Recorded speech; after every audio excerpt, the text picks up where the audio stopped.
ইচ্ছাকৃতভাবে পরীক্ষায় ফেল করানোর অভিযোগ উঠল রায়গঞ্জ বিশ্ববিদ্যালয়ের ইতিহাস বিভাগের বিরুদ্ধে। সংশ্লিষ্ট বিশ্ববিদ্যালয়ের ইতিহাস বিভাগের ছাত্র তোমাজ আলী এমনতর অভিযোগ এনে ধর্নায় বসলেন সোমবার। তৃতীয় সেমিস্টারের ওই ছাত্র অভিযোগ করেন, দ্বিতীয় সেমিস্টারে আইন বিভাগের ইন্টারনাল প্রজেক্ট জমা দেওয়া সত্ত্বেও তাকে অনুপস্থিত দেখানো হয়, যার ফলে গত 8ই জানুয়ারি ফলাফল প্রকাশিত হলে সে অকৃতকার্য হয়।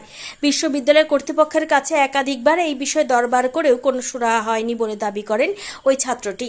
জেনারেল পেপারে অকৃতকার্য হওয়ার ফলে তার স্কলারশিপ বন্ধ হয়ে যায়। দরিদ্র পরিবার থেকে উঠে আসা ছাত্রটি জানান, আমার আবেদন বিবেচিত না হলে আমরণ অনশনে বসবেন তিনি।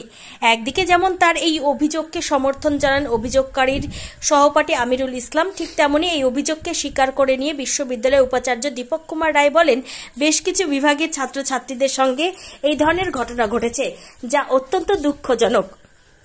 দ্রুত সমস্যা সমাধানের আশ্বাস দেন উপাচার্য। এদিন অভিযোগকারী ছাত্র তোমাজ আলী কি বলেছেন শুনুন। বলছি, আপনার নাম? আমার নাম তোমাজ আলী। কোথায় বাড়ি আপনার? আমার বাড়ি কালীগঞ্জ, পলিহার, কালীগঞ্জ মালগাঁও গ্রাম পঞ্চায়েত, পলিহার গ্রাম। ইউনিভার্সিটিতে কি কারণে আপনি ধর্নায় বসেছেন, কি কেন? আমি রায়গঞ্জ ইউনিভার্সিটিতে ইতিহাস বিভাগের 3rd সেমিস্টার স্টুডেন্ট, কিন্তু আমার প্রবলেম 2nd সেমিস্টারে আমাকে অ্যাবসেন্ট করে দেওয়া হয়েছে।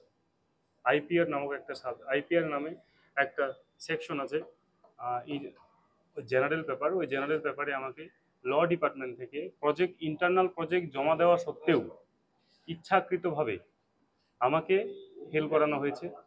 এবং দীর্ঘ 8ই জানুয়ারি 2024 রেজাল্ট পাবলিশ হওয়ার পর ধারাবাহিকভাবে আমি এক ইউনিভার্সিটির প্রত্যেকজন কর্তৃপক্ষের কাছে অ্যাপ্লিকেশন লিখেছি, দরখাস্ত করছি, কেউ আমার কথা কর্ণপাত করেনি এবং নানাভাবে আমাকে হেনস্থা করা হয়েছে মেন্টালি এবং সাইকোলজিক্যাল।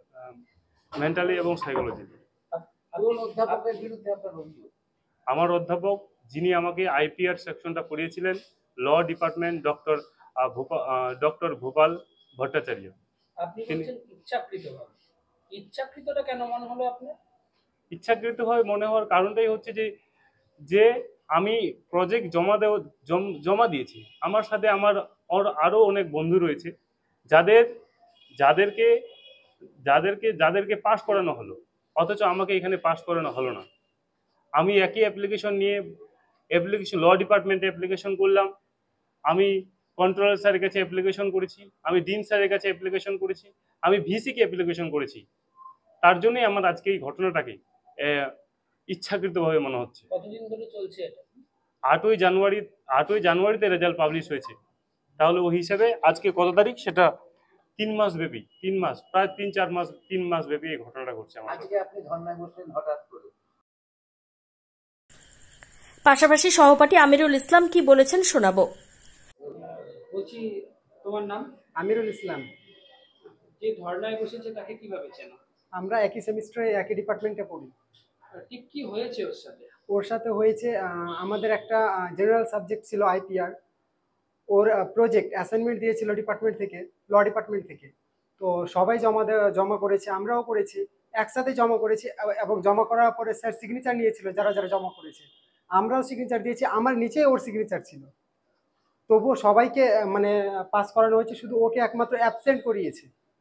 যে ও অ্যাবসেন্ট করিয়েছে, মূলত ওকে বলছে কি যে ও ইন্টারনাল অ্যাসাইনমেন্ট জমাই করেনি, কিন্তু ওরা সম্পূর্ণভাবে ভুল বলছে, আমরা একসাথে জমা করেছিলাম। সর্বোপরি বিশ্ববিদ্যালয়ের উপাচার্য দীপক কুমার রায় কি বলতে চেয়েছেন জেনে নেওয়া যাক। বলছি স্যার, হিস্ট্রি ডিপার্টমেন্টের একজন স্টুডেন্ট আজকে ধর্নায় বসছে। প্রজেক্ট পেপার জমা দেওয়া সত্ত্বেও তাকে অ্যাবসেন্ট দেখানো হয়েছে। তার জন্য ওর স্কলারশিপের একটা আর্থিক সাহায্য সেটাও আটকে যাচ্ছে। কি জানেন আপনি, কি বলবেন এই বিষয়ে? আসলে একটা স্টুডেন্ট নয়, আরও বেশ কিছু স্টুডেন্ট আছে যাদের পরীক্ষকরা অ্যাবসেন্ট লিখেছেন এবং আমরা দেখছি অনেক জায়গায় তারা কিন্তু প্রেজেন্ট হয়েছিল এবং প্রজেক্ট জমা দিয়েছিল, ভাইভা দিয়েছিল ইত্যাদি, এরকম অনেকগুলো বিষয় কিন্তু আমার কাছে উঠে এসেছে। তাই সেগুলো নিয়ে আমরা চিন্তা করছি যে কিভাবে সেটাকে করা যায়। একটা ব্যাপার হচ্ছে, প্রত্যেকটা ইউনিভার্সিটিতে সিস্টেম আছে, আমাদের রেজাল্ট কিন্তু পাবলিশড হয়ে গেছে। এবার রেজাল্ট পাবলিশড হয়ে যাওয়ার পরে যদি কোনো টিচার নম্বর দেন বা কোনো জায়গা থেকে নম্বর আসে, সেটা আমরা ইনক্লুড করতে পারি না।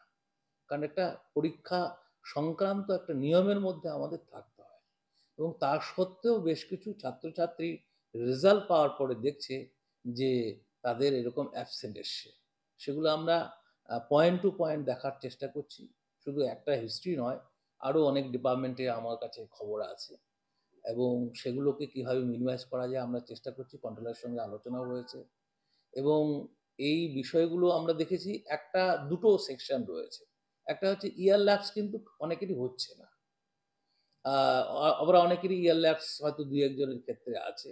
যাদের ইয়ার ল্যাপস হচ্ছে না, শুধুমাত্র তারা টাকাটা, সেই স্কলারশিপের টাকাটা পাবে না, সেই কেসগুলোকে আমরা আলাদা করে দেখছি, এবং যাদের ইয়ার ল্যাপস হচ্ছে তাদেরগুলোকে আলাদা করে দেখার চেষ্টা করছি। এবং বিভিন্ন বিভাগ থেকে ওগুলো আমাদের জানিয়েছেন, আমাদের সেই নথিপত্রগুলো আছে। কন্ট্রোলারের সঙ্গে কথা বলে কিভাবে সমাধান করা যায় একটা ওয়ে আউট বের করা। আমরা কিন্তু একটা জিনিস বারবার বলার চেষ্টা করছি যে অফিসার বা কন্ট্রোলার কিন্তু নম্বর দিতে পারেন না, তাদের কাছে যে নম্বরটা আসে সেটাই আমরা পুট করার চেষ্টা করি। এবং টিচারদের এন্ড থেকে যদি কোথাও অ্যাবসেন্ট থেকে থাকে তখন সেইটা কিন্তু একটা কোশ্চেনেবল জায়গায় দাঁড়িয়ে যায়। সেজন্য আমরা চেষ্টা করছি যে সেই মার্কস্লিপগুলোকে ভেরিফাই করা, এবং কে খাতা দেখেছেন, কীভাবে দেখেছেন, সেগুলো ডিপার্টমেন্ট টু ডিপার্টমেন্ট একটু ভেরিফাই করবার চেষ্টা করছি। টিচাররা নাম্বার কম বেশি দিতে পারেন, সেটা আলাদা জিনিস। যে অভিযোগটা উঠছে মূলত যে পরীক্ষার পেপার সাবমিট করা সত্ত্বেও তাকে অ্যাবসেন্ট দেখানো হচ্ছে। না, টিচাররাই বেশ কিছু জায়গায় অ্যাবসেন্ট দেখিয়েছে। হ্যাঁ, স্টুডেন্ট। এবার অ্যাবসেন্ট আমাদের নিয়ম অনুযায়ী কেউ যদি অ্যাবসেন্ট দেখায় পরীক্ষা দেওয়ার পরেও, পরীক্ষার নিয়ম অনুযায়ী কিন্তু সে ফেল হয়ে যাবে না। এরকম বেশ কিছু কেস রয়েছে, সেগুলোকে আমি মিনিমাইজ করার চেষ্টা করছি, এবং এটা নিয়ে গত 3 দিন ধরে কিছুটা অবজার্ভ করেছি। আরও এরকম ডিপার্টমেন্ট রয়েছে, আমাদের সিআইএস ডিপার্টমেন্ট রয়েছে, জিওগ্রাফিতে রয়েছে, এডুকেশনে রয়েছে, এবং হিস্ট্রিতে রয়েছে। কিন্তু অভিযোগকারী ছেলেটি বলছে তিনি সবার কাছে আপনার কাছেও লিখিতভাবে জানিয়েছে।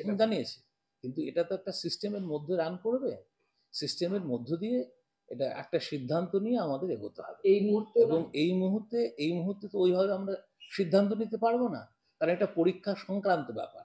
ইউনিভার্সিটির একটা রুলস রেগুলেশন রয়েছে, সেই পরীক্ষা সংক্রান্ত বিষয়গুলি, পরীক্ষা সংক্রান্ত যে কমিটিগুলো রয়েছে তার সঙ্গে আলোচনা করে আমাকে সিদ্ধান্ত। মোটামুটি কতদিনের মধ্যে এটা শুরু হবে বলে আশা করি সপ্তাহখানেকের মধ্যে একটা কিছু আমরা ওয়ে আউট বের করতে পারবো। এই মুহূর্তে ওর সঙ্গে আপনার কথা হয়েছে?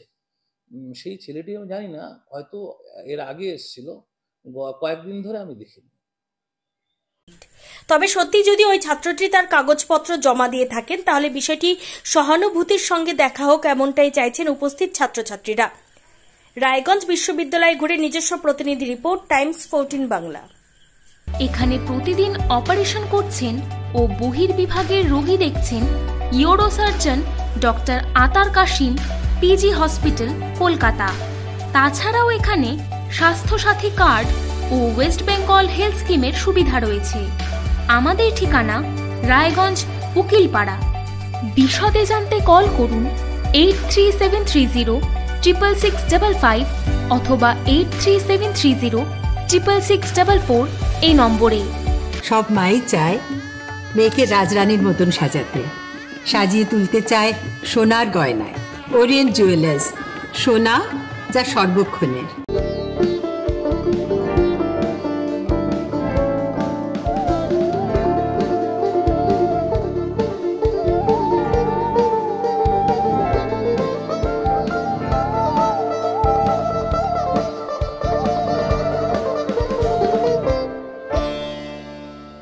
আপনি কি চাকরি পরীক্ষার্থী? চাকরি পরীক্ষার বই খুঁজছেন?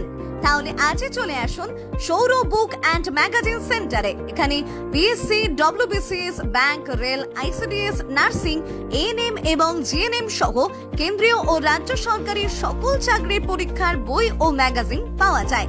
আমাদের ঠিকানা ঘড়িমোড়, মোহনবাটি, রায়গঞ্জ।